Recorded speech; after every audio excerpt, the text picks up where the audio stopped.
ABYG dahil nagaway kami ng mama ko dahil lang sa issue ni Carlos Yulo. As you all know, may issue si Kaloy and his mom.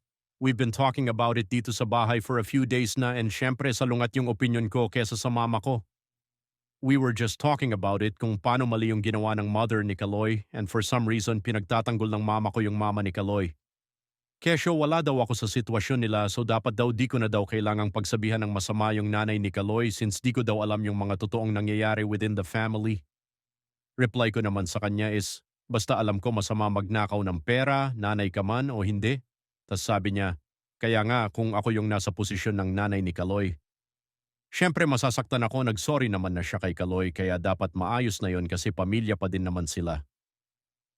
Sabi ko, pamilya nga kaya no need na kunin yung pera ni Kaloy since for sure willing naman siya magbigay sa mama niya. Wala siyang nasabi dun sa sinabi ko, nagtanong lang siya ulit, bakit pag ikaw ba nasa posisyon ni Kaloy, di mo ba ako papatawarin? Sabi ko naman, mapapatawad kita, pera lang naman yun. Pero wag ka na mag-expect na babalik pa ako sa'yo kasi sinira mo na yung tiwala ko. Tas sumbat time na, sabi niya, ano yun itatakwil mo sarili mong ina? Ina mong nagpalaki sa'yo. Ina mong tiniis ka ng ilang buwan para ipanganak. Patawarin ka sana ng Diyos anak. Ganyan ka pala mag-isip, kaya mo pala akong itakwil. Siyempre ang atin nyo confused, kaya sabi ko, di ba kasalanan ng magnakaw? Dapat ikaw yung papatawarin ng Diyos, hindi ako. Ayun, paulit-ulit niya lang sinasabi na, patawarin ka sana ng Diyos, sarili mong ina kaya mong itakwil dahil lang sa pera. Kaya last reply ko na lang sa kanya, di mo na kailangang problemahin yan. Kung di mo din naman gagawin sa akin, ibang usapan na yon kung may plano ka ding nakawan ako.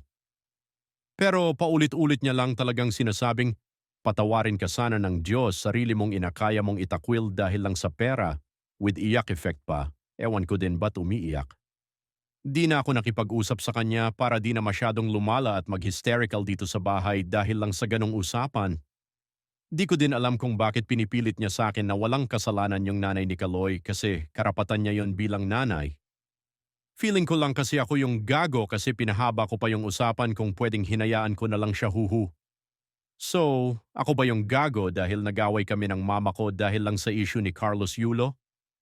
Edit. Thank you sa mga nag-comment ng insights and perspective nila. Ilalagay ko na lang here yung opinions and answers ko for some of the comments here since sobrang dami talagang comments and di ko po kayo kayang replyan lahat huhu. Update. Although most of the PPL here said na di ako GG, I still acknowledge that meron din naman akong ginawang mali in most parts since dapat di ko na pinalaki yung away. I'll just list the things here ng mga sagot ko for most of the questions in the comment section. I'm a panganay po and I feel like in the way they act, I'm also a retirement fund for them. So it kinds of triggers me especially if pag-uusapan yung pera na need ko i-give back sa kanila in the future. Yes, medyo may lamat difficulties na po yung relationship ko with my parents. Since of course I'm their first child, lahat ng di pa nila nararanasan sa isang anak ay naranasan na nila sa akin. They kind of think that I'm rebellious for speaking for myself, apparently disrespectful, and going out of my way to correct them or tell them if they're wrong. I don't plan to change that ideology of mine since siblings ko din magsusuffer if magpapatuloy pa yung toxic mindset nila. I'm part of the Generation Z and my mom is a 76 baby, so there's a generational gap din between our opinions and values as a person. I totally acknowledge those people na nagsabi na, I should have been the bigger mature person for both of us since dapat nga di na pinag-uusapan yung ganun para di na lumala. I know that Yulo's issue ay di naman relevant sa buhay namin since issue naman nila yon. We just opened it as a discussion since it's a hot topic nowadays. Nasa news na nga eh. Don't worry po and nagbati naman na kami after. We just ended it and sinabing iba-iba naman kami ng opinion so if di niya ako itatakwil pag may nagawa ako sa kanya, then so be it and vice versa. Financially, I did entrust some of my money, iPon, to her especially nung wala pa akong online bank. Well, sadly, that didn't end well since pinambili niya daw ng grocery yung ipon ko so maybe that's where I get the grudge or where I got triggered since na once na kinuhaan niya ako ng pera without my permission when in fact willing naman ako magbigay, maybe that would be my last straw. Like I said, mapapatawad ko pa siya since pera lang naman. But I don't picture myself trusting and running back to her or them if ever na ma-break nila yung trust ko. I would still visit them but maybe on holidays lang. Some said na nasaktan yung mother ko because she probably thought na itatakwil ko na siya agad just because of money, when in the first place pwede niya namang hingin sa akin ng hindi ninanakaw kasi willing naman akong magbigay. If you think na andali mo lang sabihin na itatakwil mo nanay mo, then you've probably not thought of andali mo lang sabihin na itatakwil mo yung anak mo. Remember this, me as a child of my parents, once na itinakwil ako ng mismong parents ko, wala na akong backup, wala na akong ibang pamilya, kasi sila lang yung pamilya ko dito sa mundo. On the other hand, they might have lost a child pero andyan pa din yung mga kapatid ko, kapatid nila and parents nila. So where does that leave me? As someone in the comments said, the reason why a lot are invested in this Yulo drama is because it's the reality so common among Filipino families. It seems we are the generation that has been forced to have this sense of deep gratitude to the point of foregoing toxic behaviors. This issue is not simply nakikisawsaw or nakikichismis, because this issue just enlightened that most of the Filipino household have this common trait na mang guilt trip kahit sila naman may kasalanan. Kesyo nanay mo pa rin yan, pamilya pa rin kayo, and many more. This just justifies the mindset na okay lang nang gumawa ng masama since pamilya naman kayo. As I said in one of the comments din, I'm blessed to have them as my parents but that doesn't mean kailangan nilang isumbat lahat ng ginawa nila sa akin just because di ko ginawa yung gusto nila. It's their responsibility in the first place kasi, kumbaga bare minimum as a parent. So as a matinong mag-isip na anak, I would give back when time comes. Pero di nila kailangang sabihin na pinag-aral ka namin and everything, make sure to give back all our efforts tenfold. Nakakawala ng utang ng loob pag ganyan na yung sinasabi sa'yo. Apparently, this hits their pride and ego kapag sinasabi ko yan. Para kasing nagiging kasalanan ko lahat, as if ako yung pumilit na ipanganak ako. Sa mga nakapansin, bakit di raw ako nagsasabi ng po at opo sa mom ko? We've built a relationship na those words are not really a requirement when it comes to respect. As long as you don't have negative intention behind your words, it's fine naman daw. But naiilang kaming magkakapatid minsan so we practice saying po and opo from time to time. The discussion with my mom are just based on what we heard on the news statement ng mother ni Kaloy at statement ni Kaloy. We did not judge both sides based on what we saw but rather made it a logical hypothetical discussion. Because just like y'all said, it's not our issue and hindi kami damay doon. So our conversion did not consist of bad-mouthing both sides. We just pointed out yung mga mali sa both sides and that's it. Thank you so much for the advice and perspective na nilapag niyo po sa comments. I'm still young so I still have a lot to learn regarding this. I will take those advices to heart to maintain a stable relationship with my mom. However, my values and beliefs will remain the same, but with extra knowledge and cautiousness in these sensitive topics that could affect my relationship with my mom. I am acknowledging my mistakes and I apologize if merong na-offend sa mga sinabi ko. I did apologize to my mom about the discussion and okay naman na daw. She heard my side and I heard her said naman na daw, so if there's an issue like that in the future, sana wala. Alam na daw namin yung mga gagawin namin. IDK why she said this. So, yep, walang sama ng loob since it's an open discussion lang naman, nadala lang kami siguro ng emosyon, that's why umabot sa ganun yung usapan. Once again, thank you everyone. My girlfriend said no when I proposed because I didn't have a professional photographer at the time. She wants me to propose again. My girlfriend and I have been together for 3 years. We talked about settling down a couple of times before, so on her birthday, last Saturday, I threw her a surprise party. I invited our close friends, my parents, I'm an only child, and her family. I got her her favorite flowers, peonies, her favorite cake, got an organizer for the event that I booked at a restaurant. In short, pinaghandaan ko yung proposal ko. She once mentioned kasi that she wants an intimate proposal with all her favorite people and things present. I asked my cousin to document the whole thing. He takes videos really well. So it went well naman. She loved the surprise party. She thanked me and seemed really happy. So when it was time to give her my birthday wish, I knelt on one knee and took out a ring. Then I asked her to marry me. She said no. She didn't say anything else and just left me in front of everyone. To say that I was embarrassed is an understatement. Sobrang nadurog ako. I thought we were ready. I thought she would say yes. Later that night, she called me. She didn't apologize but said that I put her in an awkward situation. She said that she really wanted to say yes, but she didn't envision her engagement to be so simple. She said she wanted a grand gesture with professional photographer who would do a same-day edit of the whole event. I was like, WTF? I asked her if she's serious, and she said, of course. She said I can propose again any time between January and June next year, that I need to do a better next time.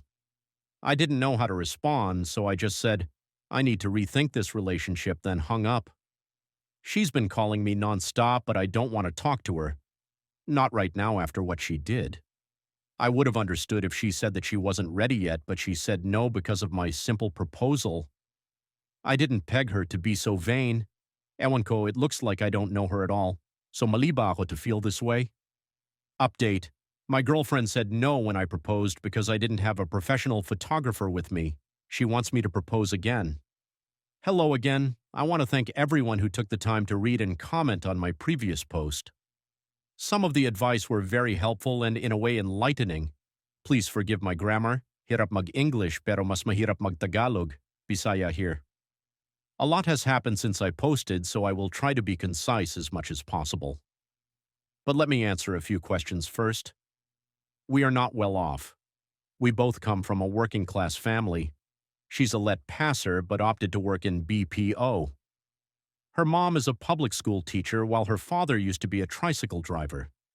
My mom's a retired postmaster while dad works in DPWH. I work in DPWH too, Engar the 3.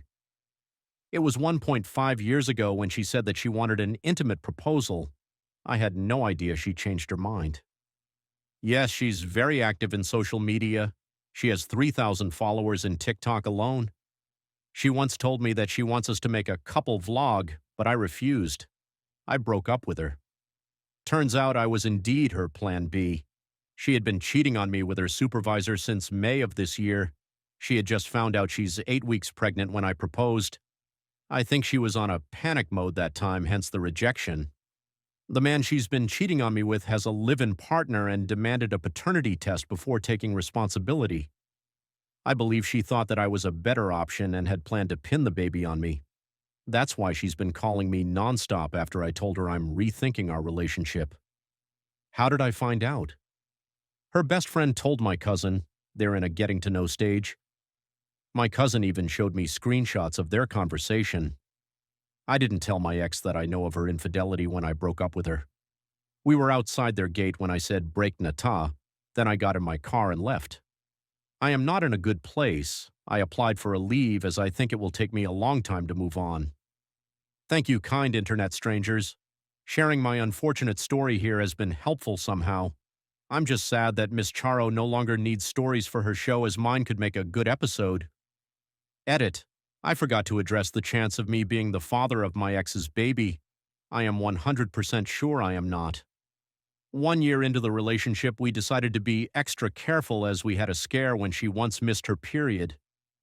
Since then, I always use condom or she takes the morning after pill whenever we have unprotected sex. There is no way that baby's mine. Also, in her chat with her best friend, she was sure the baby isn't mine as she did the math and we weren't intimate during the time of conception.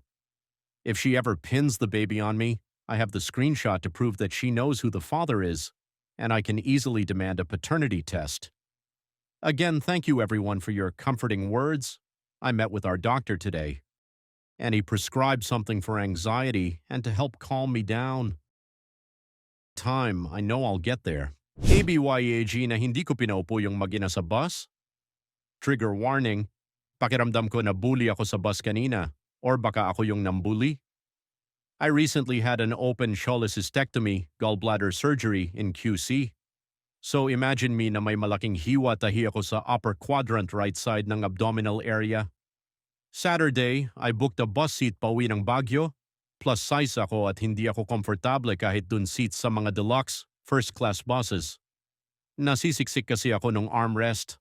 So ngayon na nagpapagaling ako ng hiwa at medyo masakit pa din yung part na yon, I figured I will just book 2 seats sa regular bus para maluwag yung space ko. In essence, these seats when combined mas malaki yung width kesa sa solo side ng first-class bus. So that's what I did. Para solo ko yung isang row. Was looking for a row on the right side of the bus sana para mas safe yung hiwa ko. Kaso booked na yung right side ng bus. So I settled na lang sa left side ng bus.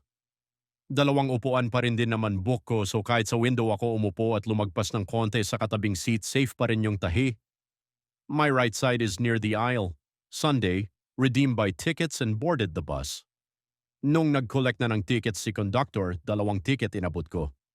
Told the conductor na 2 seats binayaran to emphasize. Now for whatever reason, nagsakay si bus ng chance passengers somewhere in Balintawak. Mag-ina so 2 pasahero. Nasa 2 row from the back ako and when they tried to occupy my seat, doon ko na-realize na, ay teka, puno yung bus. At ang natitirang empty seat ay yung isang seat sa tabi ko na partly occupied ko na kasi nga plus size ako. I politely told them na, ay sorry po, binayaran ko po kasi 2 seats. Then the mother replied, ay halasan kami uupo? I replied, kausapin nyo na lang po yung conductor, sorry po talaga. So si mother punta sa harap ng bus. Yung dala-dala niya na bag, nilapag na niya sa sahig.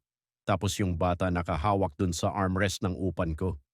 Habang kinausap muna ni mother yung conductor, medyo inaalayan ko pa yung bata kasi baka masubsob. Then si conductor, lumapit na sa akin with mother. Sabi niya, nakalimutan ko po kasi sir na 2 pala ticket nyo. I replied, hala paano po yan? Conductor, refund ko na lang po yung fare nyo referring sa isang seat. Me, explain to him why I booked 2 seats kasi nga nagpapagaling pa ako ng tahi, di ba? Mother, kahit yung bata na lang pauupin, hindi naman pwede natatayo kami 2 hanggang Baguio. Medyo nagtataray na siya dito.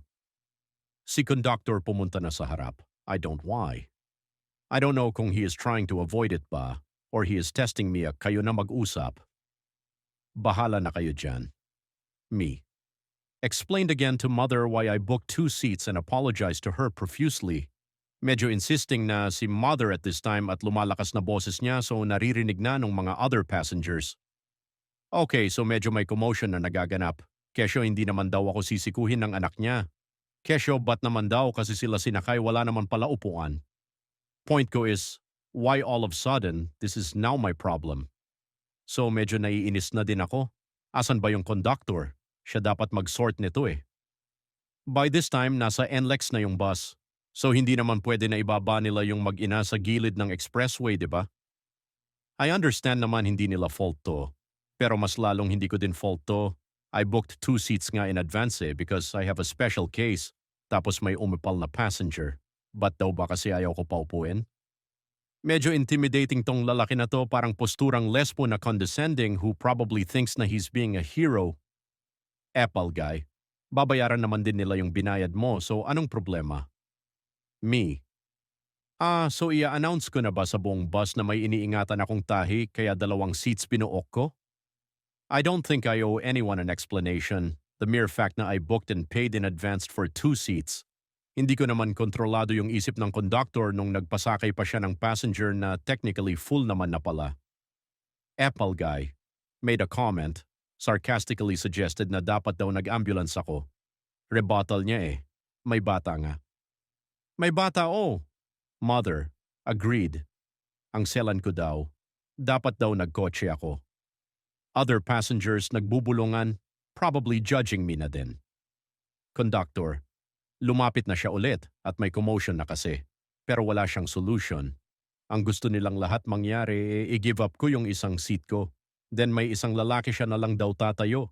Tapos syempre sobrang thank you si mother. Bida naman si kuya. Ginusto niya yan eh. So tayo siya hanggang Baguio.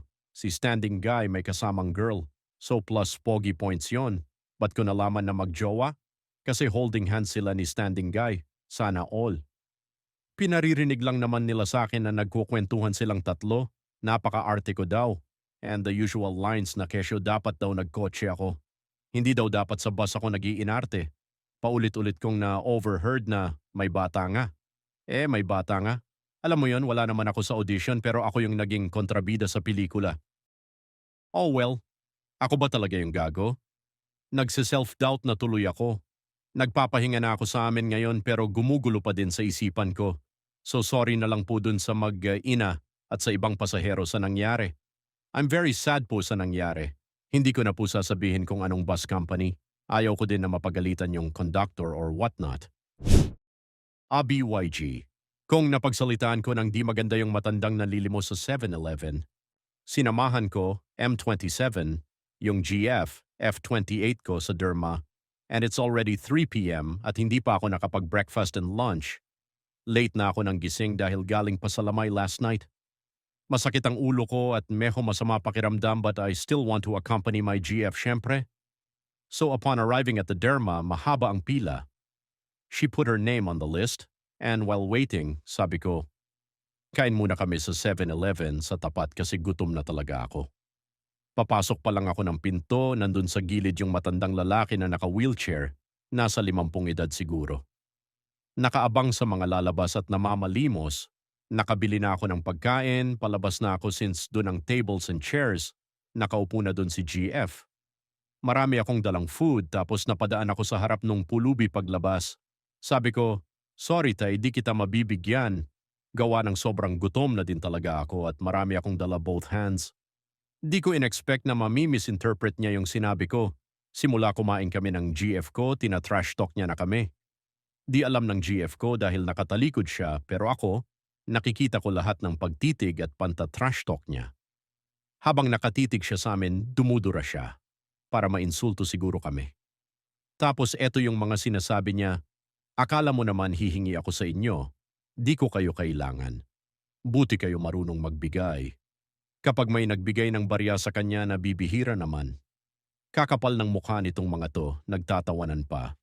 Like WTF?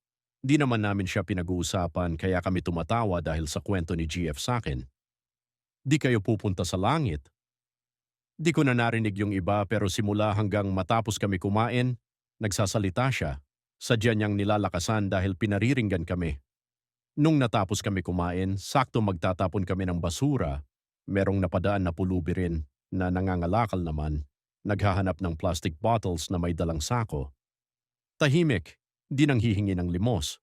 Tumayo ako para bigyan pareho ng limos yung nanta-trash talk sa amin para matigil na, pati yung tahimik na nangangalakal. Then nung inabot ko yung pera sa matanda, nilagay niya yung kamay niya sa likod niya. Sinigawan ako. Wala, di ko tatanggapin yan. Di naman ako nanghihingi sa'yo ah. Samantalang nanghingi siya sa akin nung paglabas ko ng 7-Eleven lol. Binigay ko na lang yung pera sa nangangalakal na pulubi, samantalang yung matanda bulong pa rin ng bulong. That's the time I fucking snapped. Sinabihan ko yung matanda, kaya ganyan sitwasyon mo dahil marte ka. Tama lang sa'yo yan. Arte mo ikaw na binibigyan na ayaw mo pa samantalang nanghingi ka sa akin kanina. Fuck. Ngayon I feel the guilt. Hindi ko dapat sinabi yon. At the back of my mind kung pwede ko lang sanang bawiin. Pero somehow pinash niya rin talaga ako sa limit. Humingi ako ng tawad kay Lord. Hindi ko talaga meant yun pero wala, yun yung lumabas sa bibig ko. Haze, feeling ko ako yung gago dahil sa mga nasabi ko. Nung nakatawid kami sa kabilang kalsada, sa tapat ng derma, dun ko nakita yung plot twist. Yung pulubing naka-wheelchair, tumayo, tiniklop yung wheelchair at umalis. Ewan ko kung nagpapanggap o ano lol. Naisip ko na siguro, ako yung gago kasi napagsalitaan ko siya ng hindi maganda. Ako ba yung gago? Huwag kayong matakot magdemanda kung namanyak kayo, trigger warning. Papasok na ako ng work noon, sumakay ako sa EDSA carousel. Diyos ko ako sa likod pa ng driver nakaupo ha, yung manyak sa window side nakaupo. Maya-maya, naramdaman kong may nakahawak sa gilid ng dede ko. Malaki kasi talaga boobs ko. Pagtingin ko, ayun, yung kamay niya nakahawak pa. Nakatago sa bag niya na nasa lap niya nakapatong. Umalis ako sa upuan ko tapos sa sahig ako umupo sa tabi ng driver. Di nagtaka yung driver DBA habang sinasabi ko sa driver na minanyak ako. Kinakausap din nung manyak yung driver para di ako maintindihan. Papalagpasin ko na sana pero nanggigil talaga ako. Kaya pagbaba ko sa Guadalupe, sinumbong ko sa Coast Guard na nakastation doon. Nakaandar na yung bus pero hinabol talaga nila.